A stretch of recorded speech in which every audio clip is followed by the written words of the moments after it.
செய்கிற இன்றைக்கி பொங்கலுக்கு செய்ய போகிற காய்கறி கூட்டு செய்கிறோம்ப்பா. வாழைக்காய் 1, உருளைக்கிழங்கு 2, முட்டைக்கோசு 2, சக்கரவள்ளி கிழங்கு, காராகரணம் 1 துண்டு, 4 கத்திரிக்காய், 2 இது கருணக்கிழங்கு, பரங்கிக்காய் 1 கீத்து, கேரட் 2, அவரைக்காய் 10, புடலங்காய் 1, பச்சை மொச்சை பட்டாணி. இதை பச்சையாக இருந்தால் அன்றைக்கே உரிச்சு போட்டுக்கோங்கப்பா. காஞ்சதை போட்டிங்கன்னா ராத்திரியே ஊற வச்சு வச்சுக்கோங்க. வெங்காயம், தக்காளி, இஞ்சி, பூண்டு 2 வச்சுக்கிட்டு தாளிக்க இலை, பட்டை, கிராம்பு, ஏலக்காய், அவ்வளோதான்ப்பா. போய் செய்வோமா? அரிஞ்சாச்சுப்பா. இதை வேக வச்சுக்கோங்க. அதில் தேங்காய், பச்சை மிளகா 2ஐயும் அரைச்சி ஊற்றணும். அது பச்சை மிளகா உங்கள் உரப்புக்கு தகுந்தாப்பில் போட்டுக்கோங்க. அவ்வளோதான்ப்பா. போய் செய்வோமா?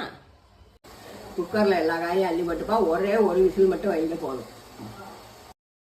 விசில் வச்சு வெந்து எடுத்துட்டு வந்தாச்சுப்பா.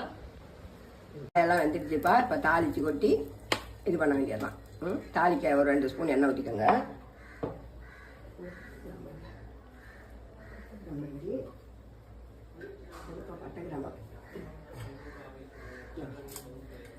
பட்டை 2பா,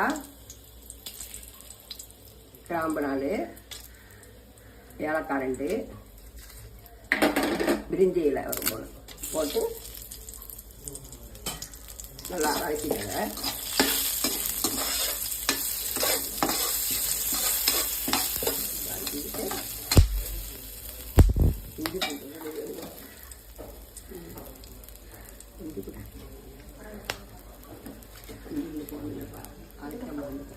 நம்மலாம் நல்லா வதங்கினோன்னப்பா இது போடும். பூண்டு, இஞ்சி பூண்டு விடுதுப்பா.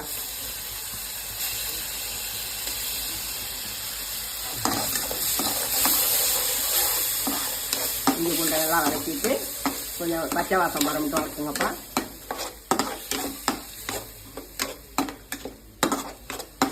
வதக்கிட்டு வெங்காயம், தக்காளி 2ஐயும் போட்டு நல்லா அரைச்சிக்கோங்கப்பா.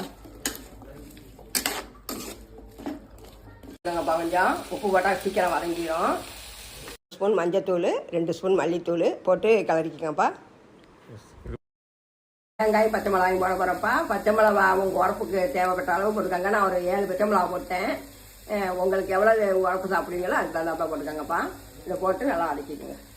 குக்கரில் வச்சதை வச்சு காய் நல்லா வெந்திருக்கும். கடைசியாக போட்டு லைட்டாக கிண்டி விட்டுக்கலாம். இப்போ போட்டிங்கன்னா உடஞ்சி போயிடும். தனியாக வச்சிங்கன்னா நீங்கள் காயை போட்டுட்டு கூட தேங்காய் போடலாம். குக்கரில் போட்டிங்கன்னா தேங்காய் போட்டு நல்லா இது பண்ணோன்னு அப்புறம் மேலே காய போடுங்க.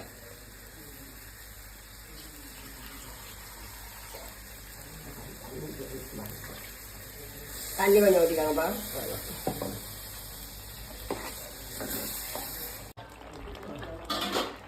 தண்ணி நல்லா சுண்டிடுச்சுப்பா. இப்போ காயெல்லாம் கொட்டிடுவோமா?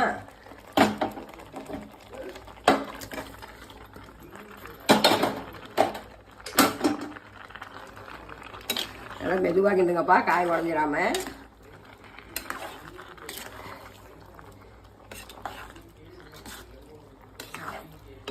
அவ்வளோதான்ப்பா. இந்த நல்லா கிண்டிட்டிங்கன்னா சரியாக போச்சு. நீங்கள் குக்கரில் போடாமல் தனியாக காய வச்சு செஞ்சீங்கனாலும் பயப்படாமல் கிண்டலாம். நல்லா இதாக இருக்கும். நீங்கள் சீக்கிரம் செய்வீங்கன்னா குக்கரில் சொன்னேன். தனியாக வேணாலும் போட்டுக்கலாம். குக்கரில் வச்சா ஒரு விசிலுக்கு மேலே விட்றாதீங்க. ஒரு விசில் வர்றதுக்குள்ளே நிறுத்திடலாம். இந்த புகை வர்றப்ப. அவ்வளோதாம்மா. பொங்கல் கூட்டு ரெடி. கடைசியாக கருவேப்பிலை கொத்தமல்லி கொஞ்சோண்டு போட்டுக்கோங்கப்பா. அவ்வளோதான், முடிஞ்சிடுச்சு.